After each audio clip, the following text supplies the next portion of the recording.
Jaya Radha Madhava Kunja Bihari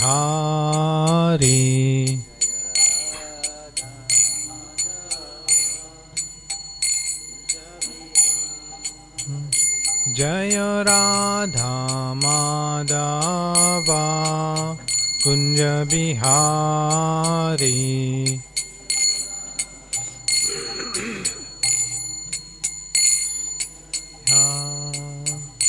Jaya Gopi Jana Vallabha Girivardhari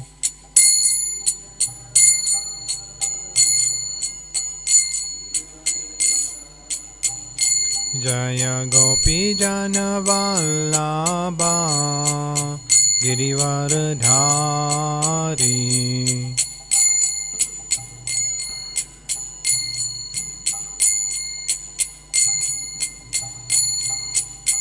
Yashoda Nandana Vrajajana Ranjana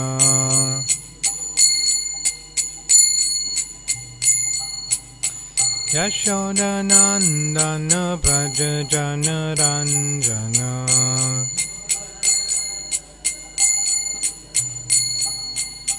Yamuna Tira Vanachari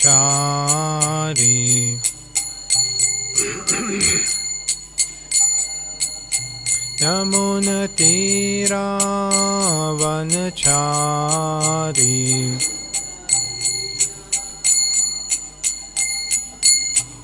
Jaya Radha Madhava Kunja Bihari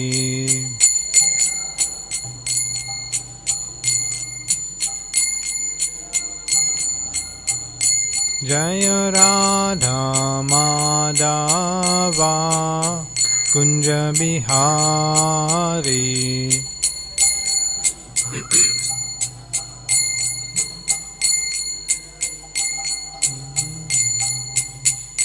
Hare Krishna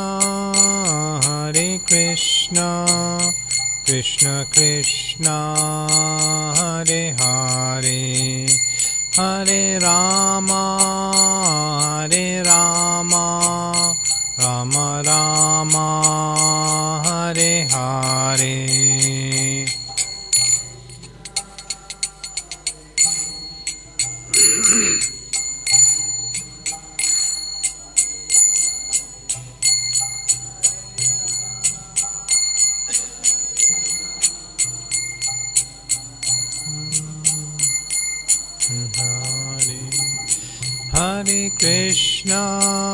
Hare Krishna Krishna Krishna Hare Hare Hare Rama Rama Rama Hare Hare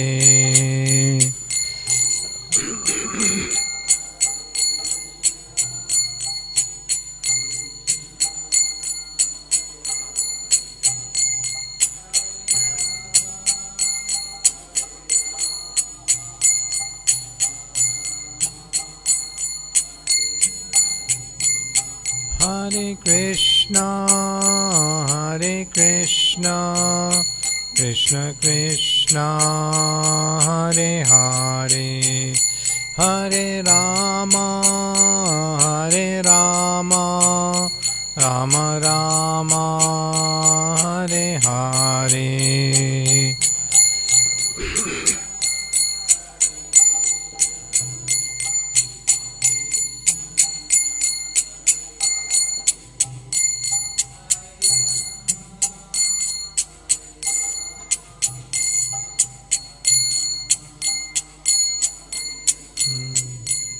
Jaya Prabhupada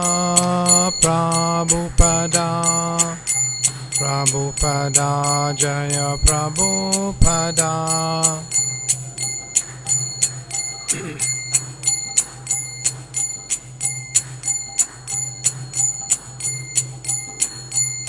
Jaya Prabhupada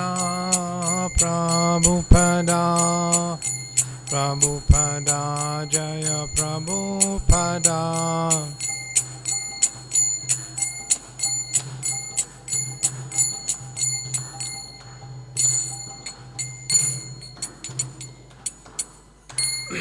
Shri Shri Radha Radhanath ki Jai, Giriraj Govardhan ki Jai, Gaur Hari ki Jai, Srila Prabhupada ki Jai.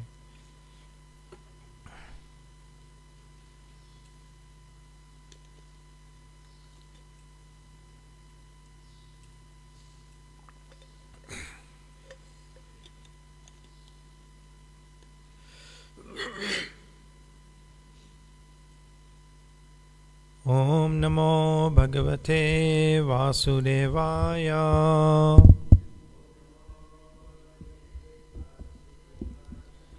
Om Namo Bhagavate Vasudevaya.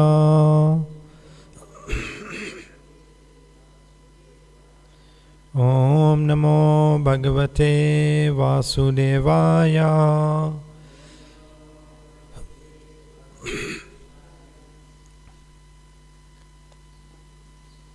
Hare Krishna. So we continue this morning with our reading of the Transcendental Diary by His Grace Hari Sauri Prabhu.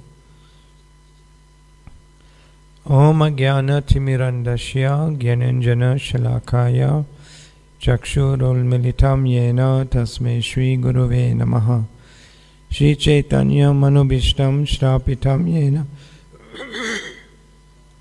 Stapitam Yena Bhutale Swayam Rupa Kadamayam Dadati Swapadantikam Vandeham Shri Guru Shri Yuta Padakamalam Shri Gurun Vaishnavamscha Shri Rupam Sahagrajatam Sahagana Raghunatan Vitam Tam Sajivam Sadvaitam Savadutam Parijana Sahitam Krishna Chaitanya Devam Shri Radha Krishna Padan Sahagana Lalita Shri Vishakhan Vitamscha.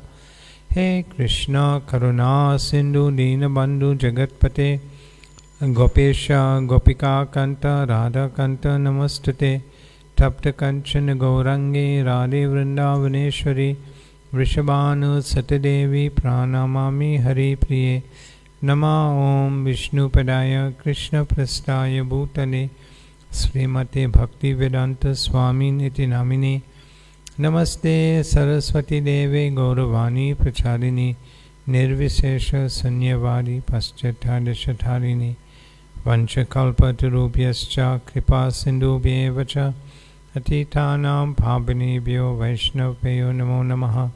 Jai Shri Krishna Chaitanya Prabhu Nityananda Shri Advaita Giradhar Shivasari Gaura Bhakta Vrinda. Hare Krishna Krishna Krishna Hare Hare Hare Rama Rama Rama Hare Hare.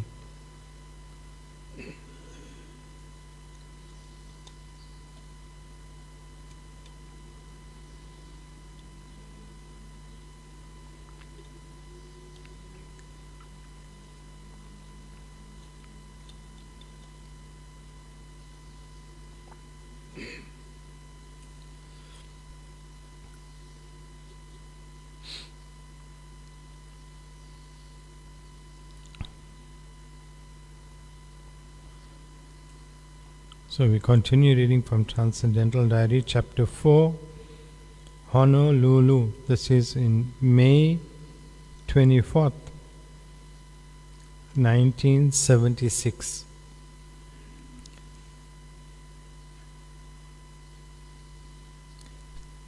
Today was Ekadashi. In the car, driving out for his morning walk, Srila Prabhupada sat back and laughingly exclaimed, quote, I have a new theory.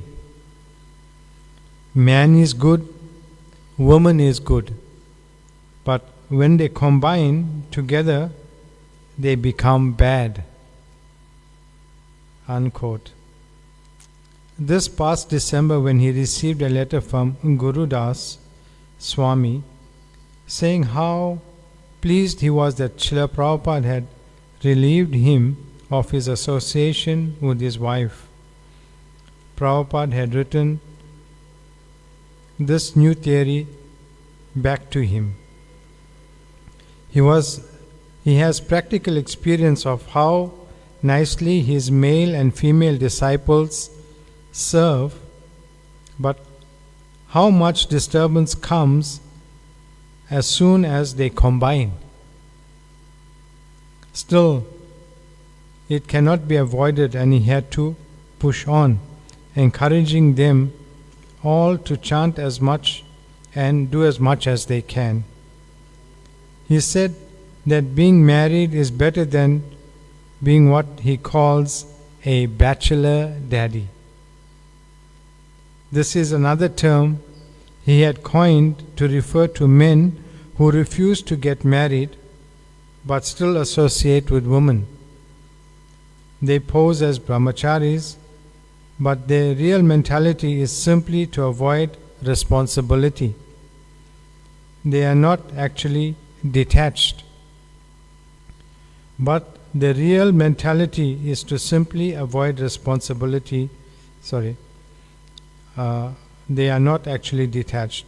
Although Srila Prabhupada sometimes laughs about it, he mentioned yesterday in class, he does not find this kind of hypocrisy at all welcome. So this is a very important point that Prabhupada is bringing about, and we will discuss this new theory that Prabhupada is mentioning here. Man is good, woman is good, but when they combine together, they become bad. And we continue reading. On the walk on Magic Island, he watched as surfers fell off their boards and struggled to swim back out against the waves for another ride. He quoted the Indian sage Tulsidas, who pointed out that even though a fish may be very tiny, he can go against the waves. But a huge elephant is useless in water. The powerful elephant, being in a foreign situation, becomes helpless, but the little fish, because it has taken shelter of the ocean, can swim against the biggest wave. Prabhupada concluded that if we take shelter of Krishna, everything will become easy. It's a very nice example, and Prabhupada is quoting the Indian sage Tulsidas.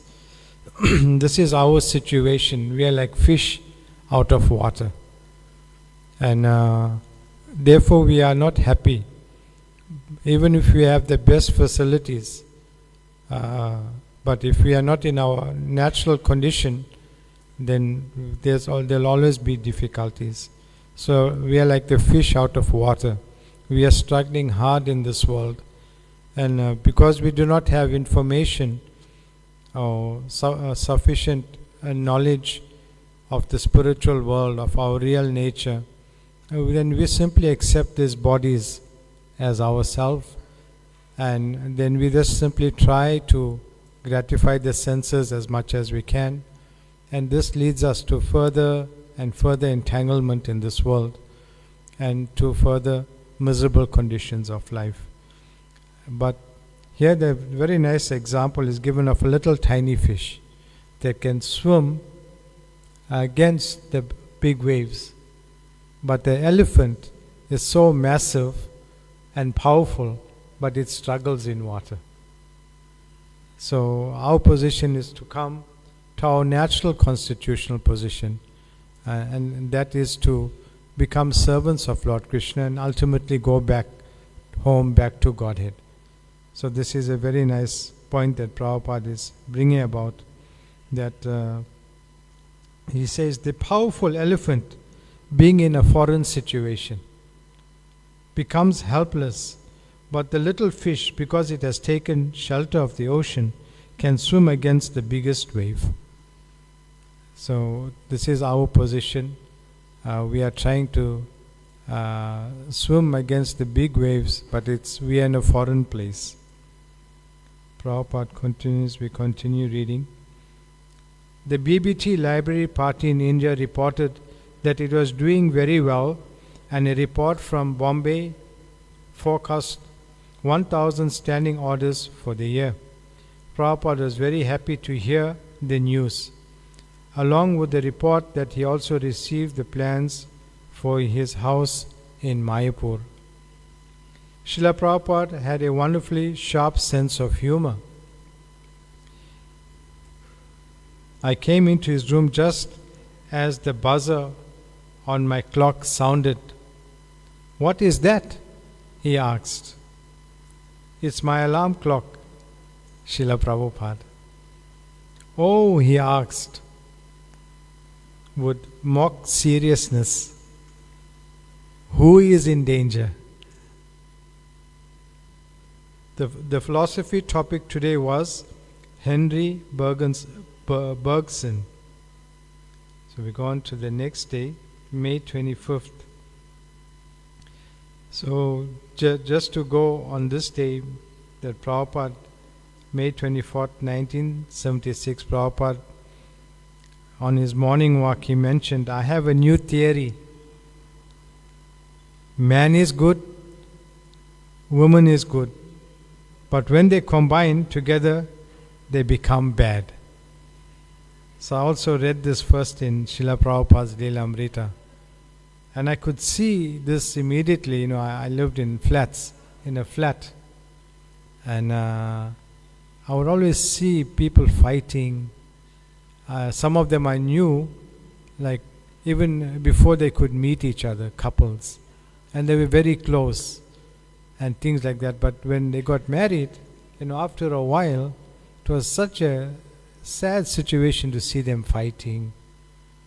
And, it was shocking to see women beating up men. It was a terrible situation. And then when I read this, then it really made me realize, yes, what Prabhupada is saying is so true. But generally, in most cases, it is those who are not in Krishna consciousness. But today I'll just read some letters from Prabhupada where he's speaking to devotees who have similar problems.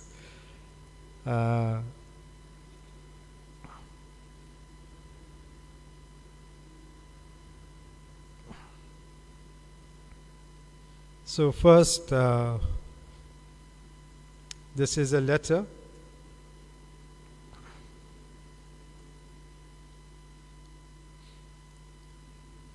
to Gopal Krishna in Philadelphia, 14 July 1975. It's an excerpt from a letter. So Prabhupada is writing, regarding Bhagavata Das, I received a report that he was talking privately in his room with a woman. And if anybody would try to come in, he would get angry, saying, "Get out, get out." What is this? So this, I think, took place in Mayapur, 1975. What is this? Prabhupada continues, in India, private talks with women are immediately condemned. He is a good preacher, but it is very dangerous to close the door with women and then become angry if anybody comes. Lust is so strong that if it is obstructed, it turns into anger. We read this in Bhagavad Gita as well. Brahmananda Swami and Bhavananda Swami also confirmed that he has this tendency. All women should be sent from Calcutta to Mayapur. Actually this incident took place in Calcutta temple, the same temple that we visit now when we go to Calcutta. It's of course now it's They have more buildings, that's a part of the temple, but at that time it was just that one building, and it was difficult to avoid women because it was such like a small building. No woman should be in Calcutta. Prabhupada, he makes a statement in this letter. Woman is good and man is good. But if they combine, then both become bad. But here Prabhupada adds on something very, very important. Woman is good, man is good. But if they combine, then both become bad unless there is regulation. Unless there is regulation. So, Prabhupada just didn't leave it at making a comment. He's giving us the solution. There must be regulation. So we'll read a few more letters.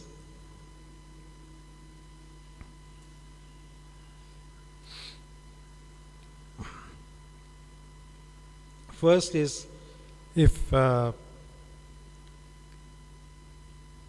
in this case,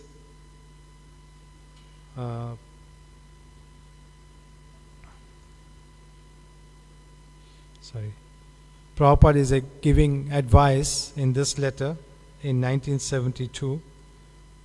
Prabhupada is giving advice about a male devotee, how he should treat his wife in the most basic introductory way in the very beginning.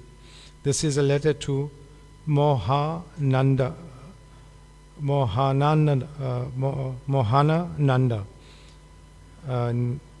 27 February 1972. Prabhupada says, you say that your wife is an emotional sentimentalist and that this is causing you some anxiety. But you have taken her as your wife. And by our Vedic standards, you are responsible for her spiritual advancement. So you must make the attempt to assist her in becoming Krishna conscious very seriously. That is your responsibility. So any male devotee who is thinking of getting married, it's important to have some understanding how Prabhupada advised his devotees, his disciples. And here we're getting some idea. Prabhupada is saying that if you accept a wife, and he's saying, by our Vedic standards, you are responsible for her spiritual advancement. You must make the attempt to assist her in becoming Krishna conscious very seriously. That is your responsibility. This is the first responsibility of someone who wants to become a husband, is to try and make your wife a devotee. Although there may be devotees, but Prabhupada is saying here, he's speaking to both the Prabhu and his wife. They're both devotees, but Prabhupada is saying that as a husband, your responsibility is to make her a devotee. Prabhupada continues, if, however, after much trying and serious attempts, you are still unable to help her, then leave her aside.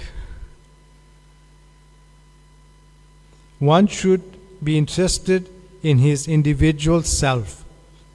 One should not be interested with others if they hinder his service unduly. But you have married her, and there is no question of separation. You may live from time to time separately, but at least you must try very hard to help her perfect her spiritual life. So from this one little letter that Prabhupada wrote, he is stressing so much that the main responsibility of the husband is to make sure that his wife advances spiritually. Of course, he needs to physically take care of her, provide for all of her needs as well. But in this letter, we can see how Prabhupada is saying that one should, the husband, his first responsibility or duty is to assist or make her perfect in spiritual life. And then Prabhupada, Shri Shri Radha Radhanath ki jai, Giriraj Govardhan ki jai, Gaur Hari ki jai, Srila Prabhupada ki jai.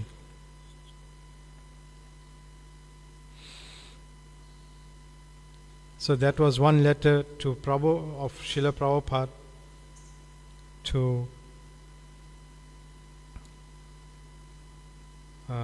his male disciple, who is a husband. Now we'll read a letter to a female disciple and how he instructs her.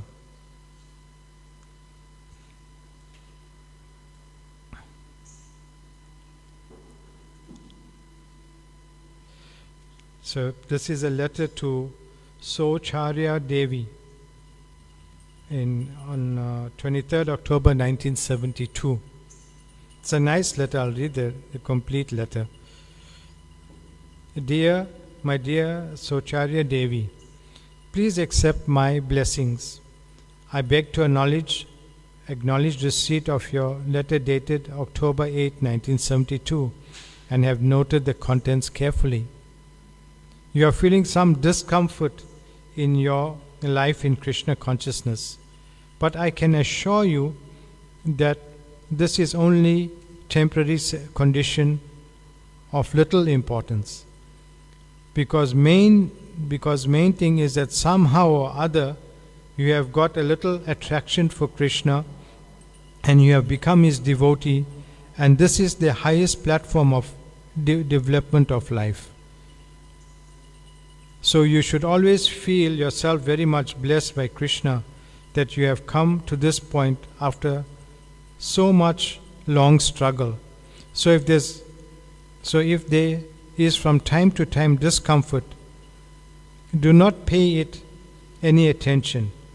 Now you have got the formula how to achieve very quickly the supreme perfection, and it is up to you if you practice it seriously or not.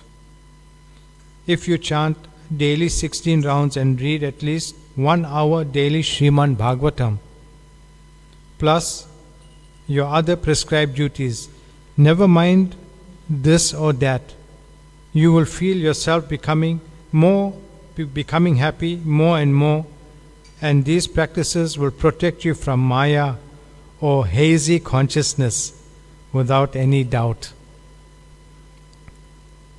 Of course, it is very much favorable to our advancement in spiritual life if we are engaged in some service for Krishna, which is also pleasing to us to perform. So if you have got some special talent or experience, you may discuss with Jagadish how to engage yourself in that way. That is my duty as leader, to give you good engagement. So this is the first section of this letter, which basically is speaking to all of us. And Prabhupada continues more specifically to this Mataji of her role as a wife. Another item is you are a married wife. So in that position you should serve your husband nicely always, being attentive to his needs. In this way, because he is always absorbed in serving Krishna, by serving your husband, you will also get Krishna through him. He is your spiritual master, but he must be responsible for giving you all spiritual help. So it's the same idea that Prabhupada, when he spoke, the first letter that we read, when he was advising a Prabhu who was a husband, and here Srila Prabhupada is writing to this Mataji that the husband, he must be responsible for giving you spiritual help, teaching you as he advances his own knowledge and realization. That is the Vedic system. The wife becomes a devotee of her husband. the husband becomes a devotee of Krishna. The wife serves her husband faithfully. The husband protects his wife by giving her spiritual guidance. You should simply do whatever your husband instructs you to do, however he may require your assistance. Of course, the nature of woman is to be attached to her husband and family. So our system is to minimize this attachment by making the ultimate goal of activity the pleasure of Krishna. Just try to please Krishna always, and no material circumstance will be able to cause you any discomfort. So this is Prabhupada's instruction or his advice to this Mataji who was a wife. Again, it's the same thing, that simply by serving a husband who is a devotee. So somehow or the other, it's not an easy thing for devotees, because we're all struggling and we coming with a heavy baggage from many, many lifetimes to be perfect. But this is the goals that we should work towards, especially those who are thinking of Grihastha life in Krishna consciousness. There's these two nice letters. Prabhupada is instructing a husband, Prabhupada is instructing a wife, and at the end Prabhupada is saying the ultimate activity is to please Krishna, for the pleasure of Krishna. Just try to please Krishna always, and no material circumstance will be able to cause you any discomfort. So, if we try to follow these little instructions that Prabhupada is given, then even in married life, or when men and women, devotee men and women combine, they will remain good. But if you do not follow, as Prabhupada is saying in the first letter, if there's no regulation, then they become bad. So this education and training must always be there. In his 7 purposes of ISKCON, when Prabhupada inaugurated or registered ISKCON in New York in 1966 in New York, he mentioned 7 purposes of ISKCON. And you'll find everything is there, especially this education, to systematically propagate spiritual knowledge to society at large, and to educate all people in the techniques of spiritual life in order to check the imbalance of values in life and to achieve real unity and peace in the world. This was his first purpose, Srila Prabhupada, to systematically propagate spiritual knowledge to society at large and to educate all people in the techniques of spiritual life. So every ashram we are in, there must be some education. You must know what you'll be getting into. You can see throughout his letters and his very beginning of his purposes in ISKCON, he's mentioning education and training, education and training. So our young people who are trying, many of them will try to enter this Grihastha ashram. And in the beginning we also see it's very nice, but then there's situations, as Prabhupada is saying. And Prabhupada is saying there's no question of separation. So it's something that we have to look at very seriously. And our lives are so short. And even if we are not married or we don't have this type of responsibility, still there'll be problems, still there'll be difficulties, because we are in the material world. We are like the fish out of water. And there's no happiness in this world. So therefore it's important to follow the Varnashrama system. Boys and girls should be, from the very beginning of life, they should be trained in Gurukul, or like boys should be trained in Brahmacharya, girls should be trained to be chaste, In this way they become, later on when they become adults or young adults, they'll be people of good character. They will not act whimsically. They'll not freely talk to girls, cut jokes, things like that. They'll always be in control of the situation. They'll know the environment that they're in. So this is and girls will be chaste. Then they'll know ultimately I'll have a husband who will protect me. And then these letters we read, if they have a devotee husband, then they'll be the most fortunate girls, because the devotee husband is meant to protect his wife first, as we read, by educating her in spiritual life, by making her become a devotee. So if these things are not followed, then definitely both men and women will become bad. See? But as the letter we read, the Prabhupada is saying that even in his experience, that how nicely these young boys and girls are doing service before they can get married. But when they get married, then there's so much difficulties. And sometimes Prabhupada had to allow someone to separate from his wife and marry someone else, just to keep them in devotional service. So it's a very important point that Prabhupada is bringing up in this morning walk in Honolulu.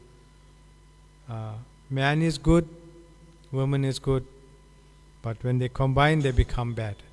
And in the letter we wrote is that there must be a regulation. So regulation means you have to come and open yourself to be trained. You have to hear from the senior devotees. You have to hear from the Grihastha devotees who are practicing. They can give you advice, things like that. And we should always remember that our lives are very, very short. And what we want to achieve in that short span of time, that you will have to consider. So on this point, we'll go to the next day, May 25th, 1976. In the Srimad Bhagavatam class today, Srila Prabhupada defined the meaning of sneha, affection. Even though Ajamil was a rogue, a thief and a cheat, he said, possessed of all bad qualities, still he had affection for his youngest son. Prabhupada said sneha also means liquid, and affection, like liquid, flows from the highest to the lowest. This flow of affection is the relationship between the soul and Krishna. He described where it comes from and where it goes. I have my body. If there is some danger, I try to protect myself from danger. That means I love my body. So the next question will be, then why don't you love a dead body? Suppose your wife or husband you love because your husband and wife is in the body. So I love the body because the spirit soul is there. This is the right conclusion. Otherwise, who is going to love a dead body? So it is clear that the soul is different from the body. But because we are fools and rascals, we learn it after death. That is foolishness. Not in the beginning. In the beginning, the Bhagavad Gita, it says, Krishna says that Ashmin Dehe, within this body, the soul is there. No, I don't believe. Dull brain cannot understand. But after that he sees, yes, the body is not my son. The body is not my husband. That is foolishness. The foolish person understands late, and the intelligent person understands very quickly. That is the difference. So I love my body. I love my husband's body, my wife's body. Why? The real husband, wife or son is within the body. Therefore we love. Then the conclusion is that the soul is important more than the body. Then the question will be, why you love the soul? The answer will be, because the soul is part and parcel of Krishna. Using the logic of the downward flow of liquid, Prabhupada concluded, I love Krishna, and because the soul is part and parcel of Krishna, therefore I love the soul. And because the soul is within the body, this body, therefore I love the body. There is no difficulty to understand. So the next section is about information about books from, and in this section it's very important how Prabhupada was so careful. Information came from Giriraj Prabhu in Bombay that the BBT Library Party had gained a further 40 standing orders and Garga Muni Swami's party another 30. He confirmed that Gopal Krishna Prabhu has now left for Moscow to try to sell books at the annual book fair.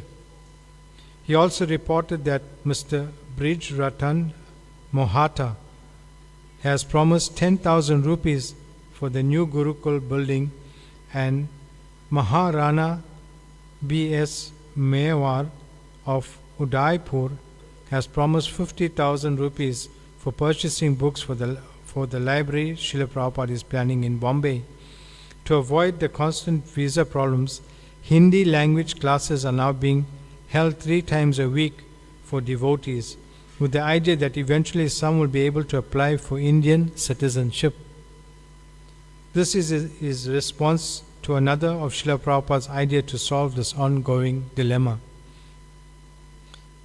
Giriraja's letter showed he had been well trained by Srila Prabhupada.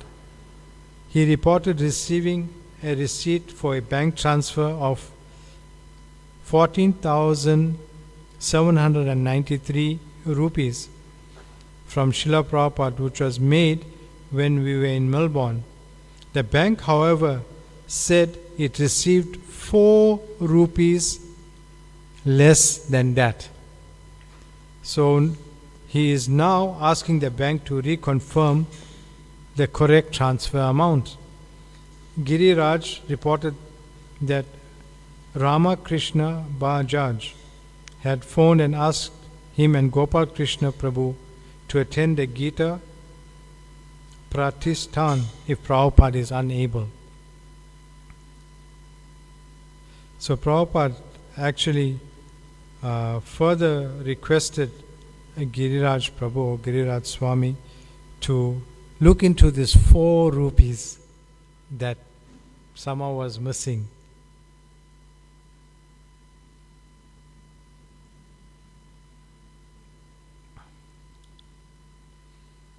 It was amazing that Prabhupada was, although at that time, 1976, ISKCON was worth millions of dollars, but we can understand Prabhupada's life that he went to America with 40 Indian rupees. And in the beginning, the young boys and girls that joined him in 26 2nd Avenue, when they needed something, and Prabhupada would take out his little purse, his little wallet, and he would ask them, okay, how much do you need? And he would personally give them that amount. And he was so accountable. So here we see even later on, when we probably had accountants and treasurers in every place, every temple, still he wanted to know where the 4 rupees went. Why there was 4 rupees missing.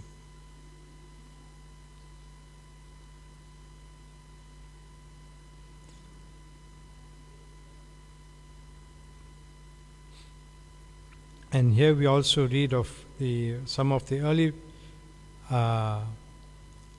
experiences of how the Russian people became so attracted to Srila Prabhupada's books. Later in the day, a telegram arrived from Gopal Krishna Prabhu in Russia. He said that the Russians love the books and the Maha Mantra, and that he has taken orders for books. Srila Prabhupada was very happy to receive this news. And Prabhupada continued with his discussion with Shama Sundar Prabhu on different, with Hayagriva Prabhu on different philosophers. And the final page,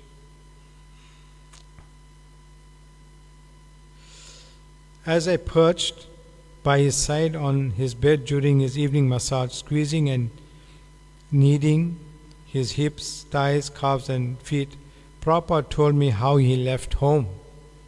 So this is Hari Sauri Prabhu giving Prabhupada a massage. And Prabhupada confided in him in something very personal. Prabhupada told me how I left home. He told me that despite the fact we criticize everyone without exception, we are still expanding and going forward. He laughed. I was even criticizing my own family. I asked if he used to instruct them, and he said that because they were so used of thinking of him merely as husband or father, they were unable to take his instruction seriously. You know my story, tea or me? He asked. No, Srila Prabhupada, I said. I said, intrigued and eager to hear. Prabhupada explained. He gave a chuckle. My wife, she was fond of drinking tea. So one day I told her, either you give up your tea drinking or you give up your husband. Oh, then I'll give up my husband. Of course, she thought I was joking. He went on, but a few days later I left the house without telling anyone. I borrowed 10 rupees from a friend and bought a train ticket, and I never returned. Where did you go? Somewhere, anyway, he laughed. He never saw his wife again. In 1959, he took sannyas and began to write his books. And in 1965, after the 3rd volume of the first canto of Srimad Bhagavatam had been published, he left for America. His second son later told him, when we heard he had taken sannyas, it was like a thunderbolt to us. So it's something very personal that Prabhupada explains or shares how he left home because of tea or me. So we'll end there. Anyone has any comments or like to add on to anything? So one of the main points we can take again is right at the beginning. Man is good, woman is good, but when they combine, they become bad. And Prabhupada also gives us a direction in one letter that we read. Unless there is regulation. And this means training and education from senior experienced devotees. Srila Prabhupada ki jai.